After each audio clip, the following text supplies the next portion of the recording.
Ég langaði bara að gera smá svona vídeo og segja frá ferðalaginu okkar.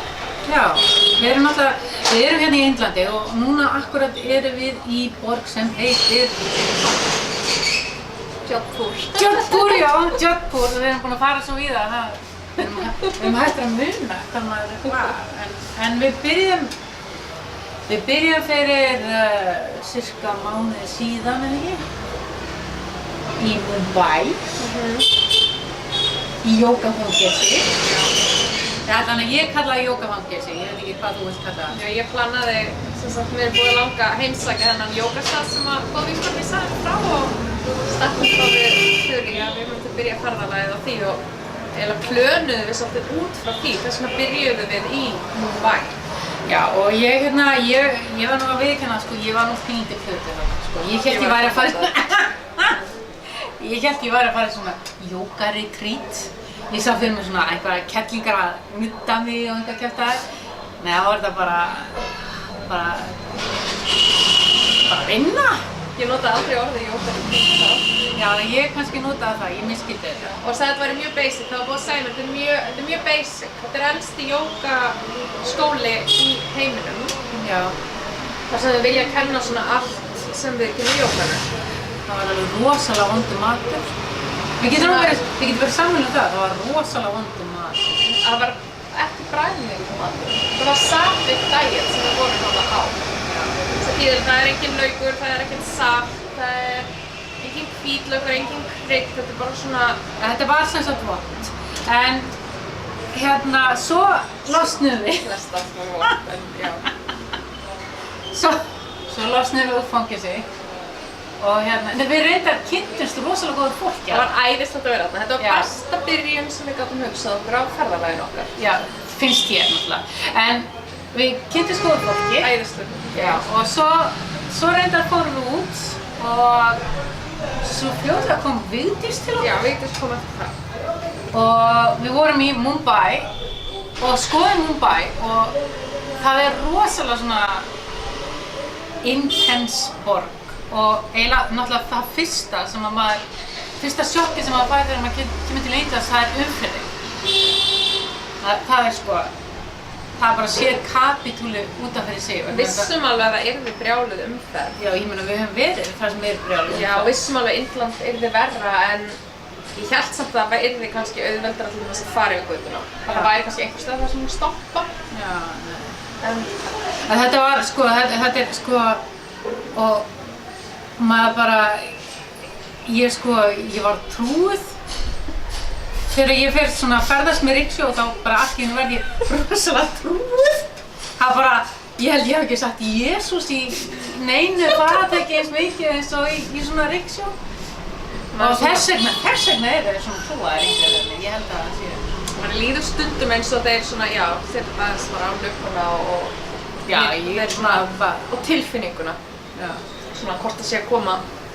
Manni finnst ég skil ekki alveg hvernig þeir sjá svona vel aftur fyrir sig þegar þeir eru að fara svona á milli og... Nei, en það er náttúrulega það sem er svalast í indverskri umferð. Það eru beljurnar. Ég meina þær eru bara... Já. Manni fannst það í byrjun, svo bara maður einhvern veginn, maður bara finnst þetta svo eðlilegt. Já, það er skelfilega eiginlega. En... Já. En það sem er líka æðislegt eru mótorhjólin og konurnar í þessum fallegu kjólum. Já, alveg rosalega. Það er kannski heil fjölskylda bara á einum svona vespu eða eitthvað svoleiðis. Já, litla barnið fyrir framann og konan svona hlið aftan á í fallega kjólnum sínum og... Já. Það er gaman að... Það er mjög gaman að sjá þetta, en það er stórhættulegt fyrir þetta fólk en svona er þetta bara. Já, ég veit það. Það er búin að byrja allir rétt að húsins. Mótorhjóla. Við sáum mótorhjóla. Já. Og herðu, en svo fórum við til Goa. Já. Það viljum ekki segja meira frá Mumbai, þetta verður alltaf langt. Já, ég meina við fórum til Goa og það var bara æðislegt. Við vorum mikið að slaka á það. Það var svona meira til að slaka smá á og... Við skiptum því í 3 hluta. Fyrst sáum við mjög svona portugalska borg til að sjá aðeins svona hvernig það hafði áhrif á hérna Góa er náttúrulega þekkt fyrir allar þessar portugalsku byggingar. Stoppum þar mjög stutt samt í Panji. Já, svo fyrir við þarna... Okkur langaði svo að sjá, við elskum að sjá fossa. Já, svo fórum við náttúrulega á Dudsagar, Plantation. Já, það var reyndar rosalega skemmtilegt. Og æðislegt. Já. Og maður sem að pappans tók við þessu fyrir 30 árum síðan. Já, það var bara ekkert þarna. Já. Og nú er þetta að byggja upp heila svona, hvað heitir þetta, plantation. Já, ég meina hann ræktar þarna krydd og alls konar, já, alveg hvað sem er. Og alls konar svona dýralíf og við fórum alltaf upp á þessum fossi líka.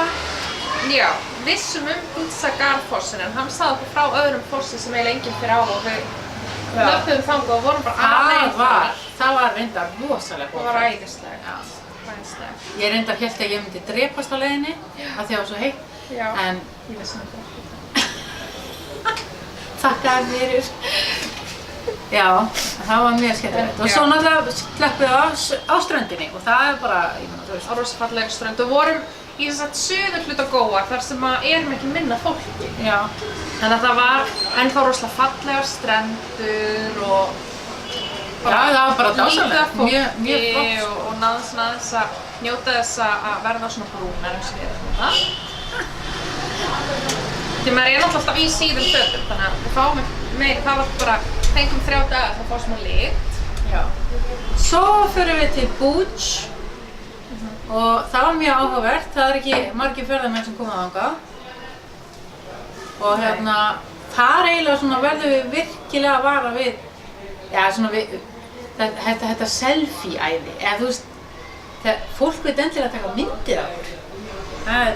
Já, en það var náttúrulega, fólk var að spurja í Mumbai, Gate of India og svona, því þá voru það túristar.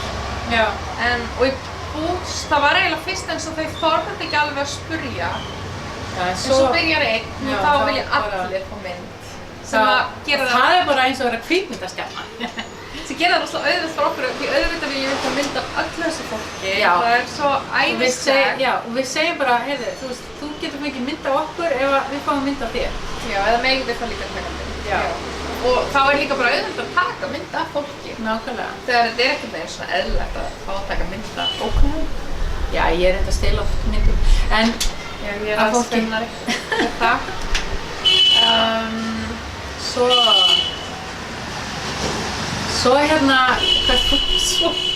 fórum við til Ahmedabad. Heyrðu, það var þegar við fórum með rútunni. Já. Ég ferðast rosalega mikið með rútum. Já. Og hélt bara ég var að bóka svona aðeins svona í rútunni sem ég ferðaðist alltaf þegar ég var í Argentínu. Fórum við svona 16 tíma ferðir og það var bara svona þægileg sæti. Já. Svo sáum við rútuna. Já, sko, ég ætla nú bara að segja frá þessu, sko, vegna þess að það var þannig að hún segir, ég er búin að bóka fyrir okkur svona luxusrútu, hún er á 2 hæðum. Svo mætum við á rútastöðinu morguninn og ég sé rútuna og hún er með svona, svona 2 röndum á gluggum og ég segi, heyrðu, byrju, finnst þér þetta að vera 2 hæða rúta? Er þetta okkar rúta? Já. Mér finnst þetta vera athugust að vera okkar rúta, ég skil ekki hvað hún treysti ekki, það var bara 1 rúta á svæðinu, hvað kom þetta okkar rúta? Já, sérðu ekki að hún er 2 hæða? Það voru 2 klukkur. Já, og ég sagði, er maður þá flatur í sætinu? Ég er ekkert, þú veist, einhver sérfræðingur í stærðum á rútum. Nei, ég er ekki reyndið aðeins betra smiðsöð. Þú ert með miklu betra, sko. En svo komum við fyrir rútuna, þá var það kojur í rútunni. Ekki, eða svona, já, eins og kojur. Það var svona kassar, 2 kassar eitthvað. Það voru bara kojur. Fyrst hélt ég að myndi þurfa að liggja alla leiðina. En maður gat setið, þú veist, maður bara svona Við vorum rosalega heppnar. Setið beinn í baki. Við vorum rosalega heppnar að vera ekki hærri, eða stærri, þar að segja. Já, því við vorum eiginlega aðeins og já, þú veist, flestir, þú veist, margir Íslandingar myndi ekki Þetta var mjög merkileg ferð og maður lá hérna hálfa leiðina. En, allavega, í Ahmedabad þá voru hátíðarhöld. Já, það var sem sagt eins og jól múslima. Já. Mohammed fæddist þann dag sem við vorum í Ahmedabad og það var akkurat farin að vera hátíðarhöld og göturnar lokaðar og svona. Brjálæðislega gaman, mikið af fólki, mikið af litum. Stundum fannst manni það aðeins svo mikið sko. Við fórum góðan sem myndavélarnar og voru allir svo fallega klæddir og glaðir og fagna og gefa okkur nammi og appelsínur og... Appelsínur? Finnst þið appelsínur? Nei, tók hann ekki. Ok. Það bauð mér ég hefði getað fengið appelsínu, ég leyfði hinn bara að borða hana. En þú veist, þeir voru að gefa appelsínur en þeir gáðu okkur nammi. Já, ég fikk nammi allavega. Já, það var mjög skemmtilegt og Ahmedabad mjög svona, líka svona intense borg. Rosalega intense, þetta náttúrulega margir. 10 miljónir sem hellingur og miklu meiri fátækt þar öðruvísi svona já. Og þaðan náttúrulega förum við til Udaipur með leigubíl. Já, við ákváðum að taka leigubíl. Já. Við erum að ferðast svo mikið og við ákváðum svona að leyfa okkur smá lúxus. Já, og ég meina, þú veist, ég var ekki til í að liggja aftur í rútu. En þá var ég veik reyndar. Já. Því miður. Í Udaipur, sem bara, örugglega fallegasta borg bara Indlands. Já, ég sé svolítið eftir, ég hafi ekki séð meira af henni. Já, við vorum samt, þetta var alveg fínn staður til að vera veikur á, út af því að við vorum á góða hóteli. Mjög góða hóteli og þeir hugsuðu vel okkur. Hugsaðu rosalega vel. Já, hjálpuðu okkur að finna lækni og svona. Já, ég þurfti að fara til læknis. En hann gaf mér bara lyf en ég var rosalega veik og þú veist, þegar maður farin að heyra Bjarna Ara syngja í réttu, þú veist, þá maður með einhvað óráð, sko. Það var bara skelfilegt, sko. Með háan hita. Með háan hita, já. En læknirinn, hann lagaði þetta. Já, sem betur. Og þaðan komum við hingað. En við erum svolítið mikið eftir af ferðinni þá. Já, svona það sem við héldum að yrði mesta upplifunin, það eftir það sem við erum að fara að búa með fjölskyldum og fara svona á staði sem kannski fullt af ferðamönnum fara ekki á. Það sem að ég alltaf að búast við og við erum að fara fyrsta kvöldi fyrir að elda með konunum í fjölskyldunni og svona mjög traditional svona dagar hjá okkur. Já, ég veit þú ert búin að segja mér þetta. En við vorum reyndar að tala í dag að sú setning sem að ég segi oftast við hana, Ingibjörg, hvað ertu núna að fara með mig í? Það er svona eins og þegar við komum á þetta hótel. Já. Bara þegar við komum hérna fyrir utan, svona aðeins fyrir utan, þá var ég alveg bara, hvað ertu núna búin að koma með í? Það er gaman því þau treystir rosalega vel því sem ég bóka. Nema svona rétt áður en við förum inn, þá stundum kemur svona, hvað ertu nú búin að koma okkur í? Já, ég meina, það er bara smá svona saga. Það rosalega skemmtilegar upplifunum sem við fórum. Já, reyndar, en við... Sérstakar gistingar, við bókum alltaf eitthvað svona nýtt. Nýja upplifun, fallega gistingar. Ég meina, þú veist, þetta rosalega fallegur staður. Stundum þarf maður að fara aðeins inn svona lítil stræti og svona að komast að þeim. Já. Mjög skemmtilegt. Herðu, en við bara, ef við ekki bara segja eitthvað meira seinna? Jú, mér langst að segja í þessari gistingu sem við erum í og sitjum hérna á svölunum, þá erum við með útsýni beint út á með Hreingeyjar virkið eða fortið sem er rosalega fallegt. Já. Sem við viljum setja mynd af. Ef þið eru að fylgjast með nýjustu Bollywood myndunum, þá þetta akkurat það sem í Thugs of Hindustan. Ég ætla að leika smá atriði fyrir í jólumyndinni hérna. Ég fór nefnilega ekki að þessa mynd. Nei. Þú ert eftir að koma með mér að sjá Bollywood-mynd. Jésus, sko. Nei, það er æðislegt. Ok.